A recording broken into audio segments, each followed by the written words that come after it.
The new management called my coding style outdated and my security measures overcomplicated. They wanted someone fresh, someone innovative. So I gave them innovation, a carefully orchestrated digital legacy that would teach them exactly why experience matters in cybersecurity. My name is Gregory Walsh. I'm 52 years old. Until 3 months ago, I was a chief information officer at Meridian Financial Solutions in downtown Chicago. For 18 years, I built their entire digital infrastructure from the ground up. Every server, every protocol, every line of security code that kept their multi-billion-dollar operation running smoothly. I hired every member of the IT department. I trained them, mentored them, watched them grow from junior technicians into skilled professionals. But apparently, that wasn't enough for the new executive team. The writing had been on the wall for months. When Meridian was acquired by Apex Holdings last year, they brought in their own people. Young MBA types who spoke in buzzwords and treated technology like a commodity you could buy off the shelf. They looked at my team's budget and saw dollar signs. They looked at my methodical approach to security and saw inefficiency. The new CEO, a 38-year-old named Brad Hoffman, made his intentions clear during the first all-hands meeting after the acquisition. "We're going to streamline operations," he announced with the confidence of someone who'd never actually built anything. "Eliminate redundancies. Modernize our approach to technology." I should have seen it coming when they hired Preston Analytics, a consulting firm that specialized in digital transformation. For 3 months, young consultants in expensive suits shadowed my team, taking notes, asking questions about processes they didn't understand, making recommendations about systems they'd never built. Their final report was a masterpiece of corporate speak. Legacy infrastructure, outdated methodologies, overcomplicated security protocols that impede business agility. They recommended replacing my entire department with a managed services provider and a skeleton crew of junior developers. The irony wasn't lost on me. These same security protocols had prevented 14 major cyber attacks in the past 5 years. The same infrastructure they called legacy had achieved 99.9% uptime for 7 consecutive years. But numbers like that don't matter when you're looking for excuses to cut costs. I knew my time was up when Brad called me into his office on a Wednesday morning. He wasn't alone. Jennifer Martinez, the new chief financial officer, sat across from his desk with a folder in her hands. Human Resources Director Patricia Wu stood near the window, her expression carefully neutral. "Gregory," Brad began, not bothering with pleasantries, "we've made the difficult decision to restructure the IT department. Your position is being eliminated as part of our digital transformation initiative." I nodded slowly. "I see. When?" "Effective immediately," Jennifer said, sliding the folder across the desk. "Your severance package is quite generous. 12 weeks' pay, continued health benefits for 6 months, and a positive reference letter." I opened the folder and scanned the documents. Standard corporate termination paperwork. Nothing I hadn't seen before when they laid off other long-term employees over the past year. "Who's taking over the department?" I asked. Brad smiled. "We're partnering with Cloud Tech Solutions. They'll handle our infrastructure remotely, much more cost-effective. And we're promoting Carl Morrison to IT manager for day-to-day operations." Carl Morrison, 26 years old, fresh out of college, with 2 years of experience. A good kid, eager to learn, but he'd barely scratched the surface of our complex systems. I'd hired him as a junior developer and watched him struggle with basic network configurations. "Carl's going to need support during transition," I said carefully. "That's why we're asking for your cooperation over the next 2 weeks." Patricia Wu interjected. "Cloud Tech will need access to all systems, passwords, documentation. We want to make this as smooth as possible." Of course they did. I spent the next 2 weeks in what they called a knowledge transfer period. Cloud Tech sent a team of 5 technicians who looked like they'd learned everything they knew from YouTube tutorials. They asked for admin passwords, system documentation, network diagrams. I provided everything they requested, professionally and thoroughly. What I didn't tell them was that I'd been preparing for this moment for months. 6 months earlier, when the acquisition was first announced, I'd started implementing what I called legacy protocols. Deep in the core systems, buried in code that looked like routine maintenance scripts, I embedded automated functions that would monitor the health of our infrastructure. These weren't viruses or malware. They were sophisticated diagnostic tools that would activate under specific conditions. If certain critical processes failed, if security protocols were disabled, if unauthorized changes were made to core systems, these protocols would step in to protect the network. The beauty was in their subtlety. They were designed to look like system errors, hardware failures, network congestion, random problems that could happen at any company, especially one that had recently modernized its IT infrastructure. I also made sure to document everything meticulously, just not in the way they expected. Every critical system had official documentation that looked complete, but was actually missing crucial details. The real information was stored in places only I knew about, written in technical language that would be meaningless to anyone who hadn't spent years understanding the intricate relationships between our various systems. On my last day, Brad called me into his office again. This time he was alone, more relaxed, almost friendly. "Gregory, I want to thank you for your cooperation during this transition. I know it can't be easy, but you've been a real professional about it." "Just doing my job," I replied. He leaned back in his chair. "You know, I hope there are no hard feelings about this. It's nothing personal, just business. The managed services model is the future. More efficient, more cost-effective." I nodded. "I understand. You have to do what you think is best for the company." "Exactly." He stood up and extended his hand. "And hey, with your experience, I'm sure you'll land on your feet. Maybe this is an opportunity to learn some new technologies, keep up with the times." I shook his hand. "I'm sure it will be a learning experience for everyone involved." 3 weeks after my departure, the first problems began. I was at home, enjoying my first real vacation in years, when my phone started buzzing with messages from former colleagues. The company's main trading platform had gone down for 6 hours during peak market hours. According to the official report, it was a hardware failure in one of the primary servers. 2 weeks later, the customer database became corrupted, requiring a full restore from backup. Cloud Tech claimed it was due to a power surge that had somehow bypassed all surge protection systems. Then the email server started experiencing random outages. Nothing catastrophic, just enough to disrupt business operations and frustrate clients. The backup systems would kick in, but they were running on older hardware that I'd repeatedly requested funding to upgrade over the past 3 years. By month 2, Brad was apparently spending most of his time in meetings with Cloud Tech representatives and Carl Morrison, trying to understand why their streamlined IT infrastructure was performing worse than the outdated system they'd replaced. I learned about the extent of their problems from my friend Harold Kemp, who worked in accounting. We kept in touch after my departure, meeting for coffee every couple of weeks. "It's chaos over there," Harold told me during one of our meetings. "The new IT setup is costing twice what they projected. Cloud Tech keeps sending additional technicians, billing premium rates for emergency support."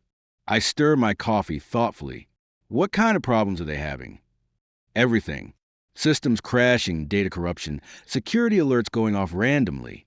Yesterday, they had to shut down the entire network for 4 hours because some security protocol kept triggering false alarms."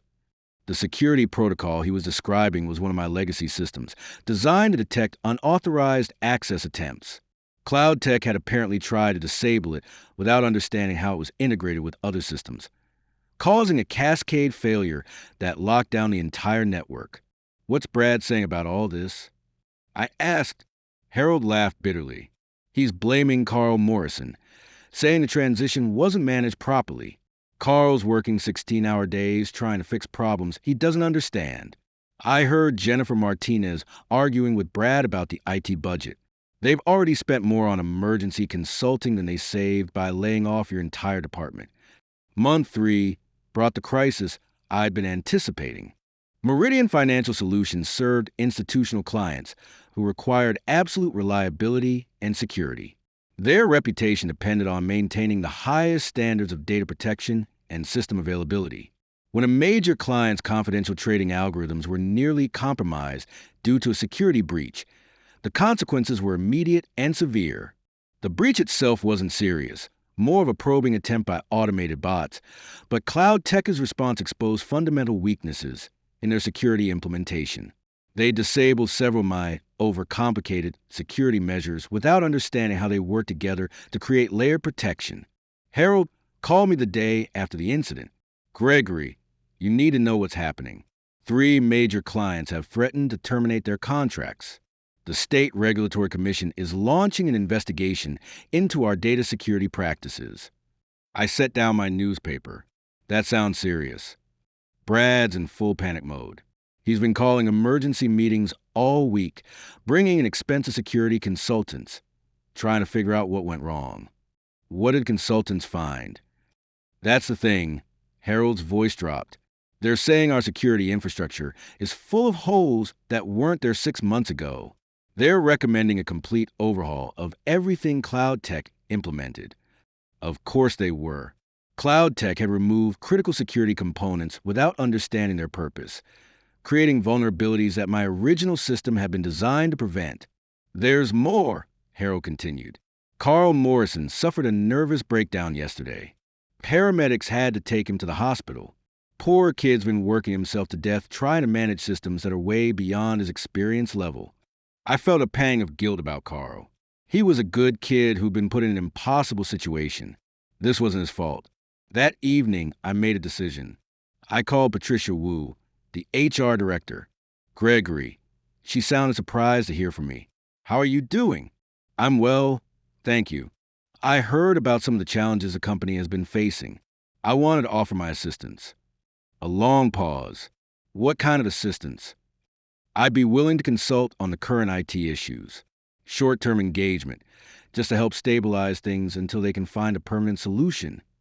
I'd have to discuss this with Brad and Jennifer. What would you charge for something like that?" I'd done my research. Emergency IT consulting rates for someone with my experience and knowledge of their specific systems ran between $300 and $500 per hour. For $100 per hour, I said, minimum 8-hour engagement per day. Another pause. That's substantial. Less expensive than losing major clients or facing regulatory sanctions. Patricia promised to get back to me within 24 hours.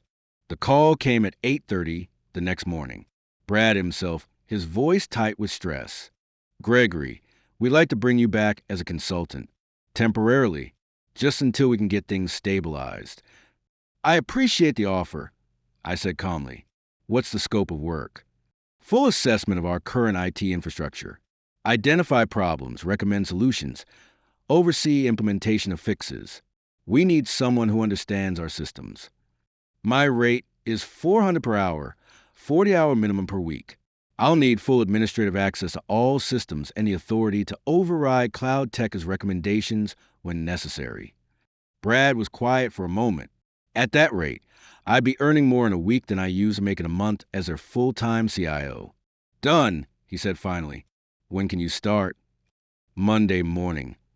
Walking back into the Meridian building on Monday felt surreal. The security guard at the front desk smiled when he saw me. "Mr. Walsh, good to see you back." The IT department was in shambles. Half the server room equipment was blinking red error lights. Cables hung loose from ceiling panels where Cloud Tech technicians had been trying to trace network problems. The main monitoring station showed dozens of system alerts that had been ignored because no one understood what they meant. Carl Morrison was nowhere to be seen, still recovering from his breakdown, according to the remaining staff. I spent the first day simply observing, talking to the Cloud Tech team, reviewing their documentation of changes they'd made since my departure. It was worse than I'd expected.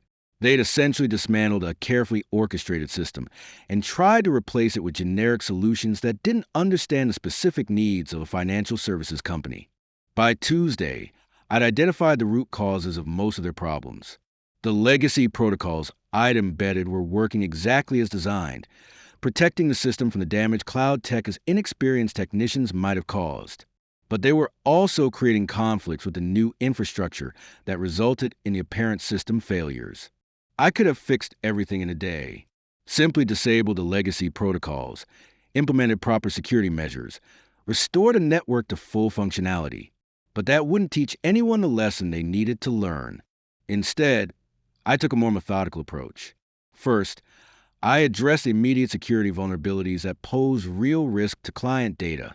No matter how frustrated I was with Brad and his team, I wasn't going to let innocent clients suffer. Then I began the slow process of discovering each hidden protocol, explaining to the cloud tech team how these sophisticated diagnostic tools have been protecting their systems all along. Each revelation came with a detailed explanation of why these measures were necessary, how they integrated with other security components, and what would happen if they were removed. This is incredibly sophisticated, admitted Terry Chun, Cloud Tech's lead technician, as I walked him to one of the authentication systems they'd been trying to disable for weeks. We've never seen anything like this. 18 years of experience. I replied simply, you learn to anticipate problems before they happen. By the end of the first week, word had spread through the company that I was back and fixing the problems that had plagued them for months. Employees I'd worked with for years stopped by to thank me, to express frustration with how I'd been treated, to ask if I was coming back permanently. I wasn't. Friday afternoon, Brad called me into his office, the same office where he'd terminated me 3 months earlier. Gregory, I owe you an apology, he began. We made a mistake, a big mistake. I sat quietly, waiting for him to continue. The board has authorized me to offer you your old position back. Full reinstatement, back pay for the time you were gone, plus a 20% salary increase. That's generous, I said. We need you, he continued. The past 3 months have shown us how much we relied on your expertise. Systems you built, processes you developed, relationships you maintained with vendors and security partners. I leaned back in my chair. What about Cloud Tech? Brad's expression darkened. We're terminating that contract. Their inexperience has cost us more than we saved by restructuring the IT department. And Carl Morrison? Carl's a good kid, but he's not ready for this level of responsibility. We're thinking of creating a senior systems administrator position for him. Let him learn under your guidance again. I nodded. He has potential. He just needs proper mentoring. So you'll take the position? I was quiet for a long moment, considering. Brad watched me anxiously, probably calculating how much more damage his company could sustain if I said no. I appreciate the offer, I said finally, but I'm not interested in returning full-time. His face fell. Gregory, please, name your terms. Whatever you want. I'll continue as a consultant for another month, long enough to fully restore your systems and train Carl properly. After that, I'll be available for emergency consulting at my standard rate. What's your standard rate? He asked, though I could see he already dreaded the answer. $500 per hour. Brad closed his eyes. At my old salary, I've been earning roughly $50 per hour. Now they'd pay me 10 times that rate whenever they needed my expertise. There's one more thing, I continued. I want a formal letter of recommendation acknowledging my contributions to this company over the past 18 years. And I want you to personally call the 3 staff members you laid off from my department and offer them their jobs back at 20% raises. Brad nodded slowly. Done. 6 months later, I was running my own consulting firm specializing in financial technology security. Word had spread through the industry about what happened at Meridian, and I found myself in high demand. Companies that had been considering similar modernization initiatives suddenly wanted to understand the real value of experienced IT leadership. Carl Morrison had been promoted to Senior Systems Administrator and was doing excellent work under the guidance of the reconstituted IT department. He'd learned valuable lessons about the importance of understanding systems before trying to change them. Cloud Tech Solutions lost several major contracts after the Meridian debacle became public knowledge. Their reputation in the financial services sector never recovered. As for Brad Hoffman, he lasted another 8 months before the board decided his leadership style wasn't the right fit for a company that required stable, reliable operations. I heard he'd moved to a startup in Silicon Valley, where his appetite for rapid change and cost-cutting might be better appreciated. The final vindication came a year later when Meridian won an industry award for excellence in cybersecurity practices.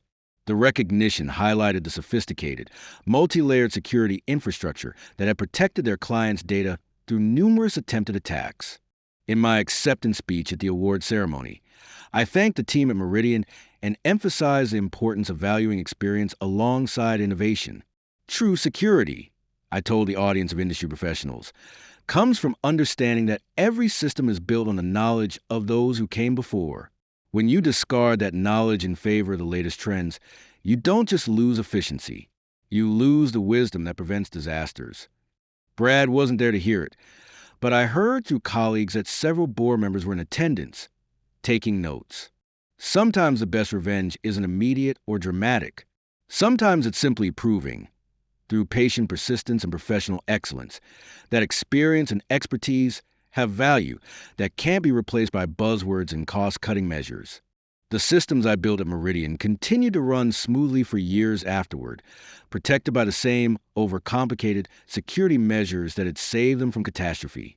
And every time they called me for emergency consulting, every time they paid my premium rates for knowledge they could have kept in-house, they were reminded of the true cost of undervaluing the people who build the foundations upon which everything else depends. In the end, I didn't need to destroy anything to prove my worth. I just needed to let them try to build without me, and then charge them appropriately when they realized what they'd lost.